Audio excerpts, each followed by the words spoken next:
Hi everybody, Matt Bernier, Mike Beer, taking a look at the Saturday Formulator race of the day. It is race number 11, Monmouth Park, the Grade 1 United Nations, 1 mile and 3/8 on the turf.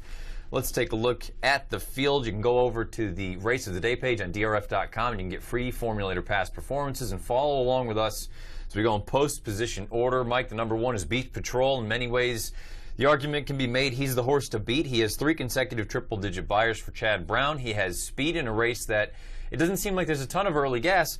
My biggest hang-up with this horse is it feels like he just doesn't like to close the deal. Yeah, well, that's certainly been the case in his recent races anyway. I mean, he just can't seem to get to the winner's circle first. And it's funny because, and listen, he's been running in nothing but Grade 1 races. And you just sort of watch, at least the way I feel about it is I can watch them all and feel like, I don't think he's like necessarily hanging or has some kind of character flaw. He's just winding up getting beat at the end by some horse that either out-trip him or maybe are a little better than he is. I mean, I don't know. Maybe he just is one of those horses who doesn't want to win. But so far, I don't look at him that way. And I just feel like maybe they finally found the spot for him. I mean, in a lot of ways, he just looks like the best horse in the race. He's certainly coming into this anyway, based on the company that he's been keeping. He seems like he is strictly the horse to beat. If it's not him, the horse to beat, probably the horse drawn just to his outside, the number 2, It's in the Post for Jeff Mullins.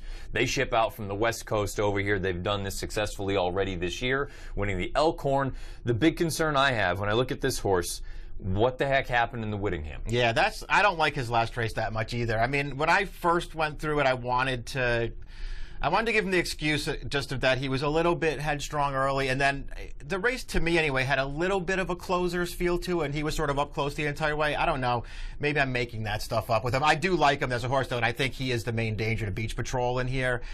For me, the question is, what's the right price for him, and do you get it? You know, 7-2 on the morning line, I almost feel like that is the right price for him, but I wonder if you'll get it. What do you think is going to be the tactical situation with this horse? Because he's been forwardly placed, and let's take a look at the Timeform US pace projector, because the pace projector disagrees with the way that I kind of envision this race. Yeah. I can't imagine the two being that far off the pace. Yeah, I agree with that. I think he's going to be way closer than that. I mean, if nothing else, and I know there are a couple of 1.5 mile races in there, so those paces can be tough to judge, but he just feels like a handier kind of horse, and he's always pulling in the early stages of his races.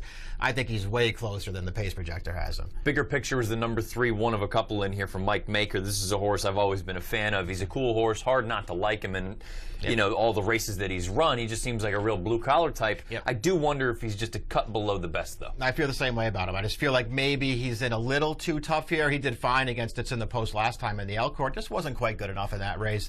Might be the case for him again today. One thing I will say about him, he gets good trips every week. That's just the kind of horse that he is. He'll be up close, he'll be in position, and he will try really hard through the stretch, but he might be in a little tough here. Bill Mott sends Closing Bell down here from Belmont Park down to Monmouth Park on Saturday afternoon.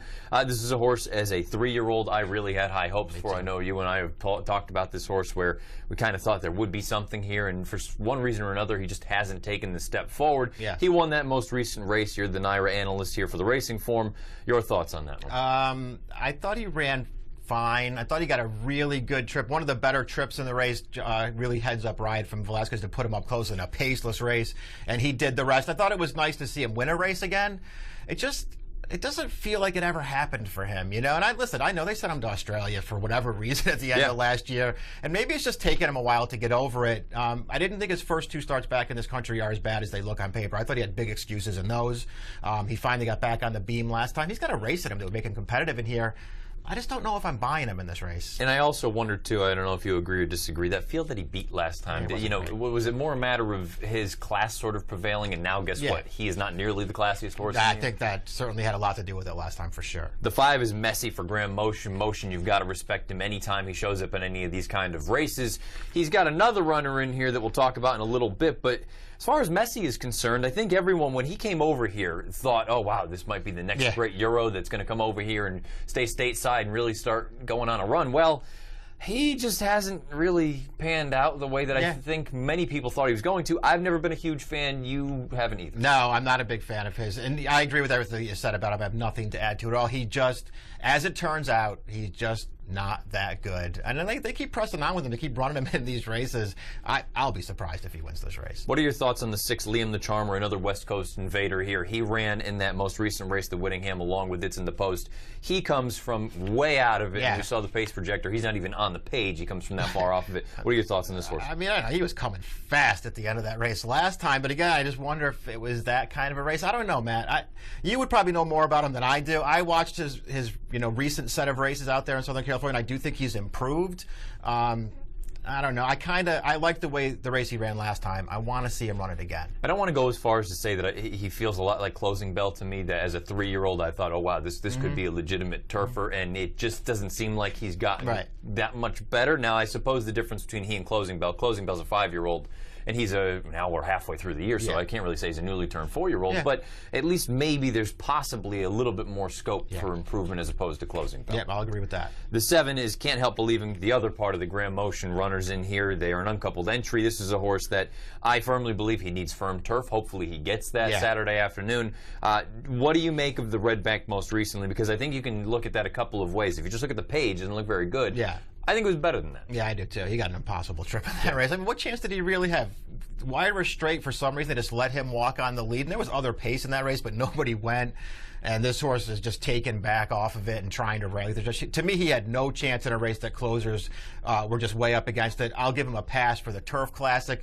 First of all, I don't know why he was that close to the pace in that race. Second of all, it was off of a layoff. Third of all, way less than firm ground. And I agree with you. I think he wants firm ground. Go back and watch his run in this race last year. He ran way better than 5th by 3.5 in that race. I think he's a contender in here. And I don't know if you agree or disagree, and maybe this is me just trying to make a case for certain horses. I feel like the Red Bank at a mile, he hasn't run that short in literally years. I feel like it was nothing more than a stopgap to get to this point. Yeah, good, fair point as well. You're right about that. They turned him all the way back, and he probably prefers going longer. You've got the 8 Oscar nominated, the other Mike Maker runner in here. This is about as honest a horse as you're going to find. He just shows up, he runs his race. Sometimes it's good enough, sometimes it's not. More often than not, it's not good enough. He feels like he's a notch below for me, but it's hard for me to knock a horse that just shows up and runs. Yeah, I agree with that. I've never been a fan of his. I never thought that I would see him winning, grade 1 kinds of races. Maybe he'll never win one, but as you say, he'll show up every time. He'll run the same race. He gets good trips in all of his races. He's very adaptable to different pace scenarios. 5-1 on the morning line to me is crazy. He should be 3 times that 100%. Price in this race, but he can get a piece of it. That's what he does. The number 9 is Lucky Lindy from Michael Matz. We've got a formulator fact, a positive one from Michael Matz in here. Past 4 years, turf winner last out, second off the bench, route 4 for 19 with a 248 ROI. That most recent race, the first start off the bench, that was the first start in a year and a half, year plus. It was a long, long time away. He seemed like he was getting good as a 3-year-old, and then unfortunately something went wrong. I thought visually that most recent race was quite good. I don't know if he's this good, though. I don't either. I mean, it's interesting that he's even in this race, though, right? Because I agree with you. He was a good 3-year-old, and he just missed so much time after that. He got a perfect trip last time. It really worked out well for him, but he was also way the best in there. This is a talented horse. I don't know if this is the right spot for him, but I'm very interested to see how he runs and then where they go from here, because this horse is pretty good. And you know what? The good thing here, though, is for a horse like this and for these connections, if you're going to take a shot in a grade 1, this is probably the one, because this is far from the most star-laden race you'll ever see. The Saturday formulator race of the day, the United Nations. We're going to take a look at our picks right now. Mike and I were on the same horse in here. We're going to go with Graham Motion. Can't help believe. Yeah, I just feel like he's the right alternative. I'm not. I think we might. Here's how I think we agree on the race. Maybe we differ in this perspective. I'm not way against the 1 and the 2. The 2. I think they'll be the 2 favorites. I'm not way against them, and I think they're the right 2 favorites.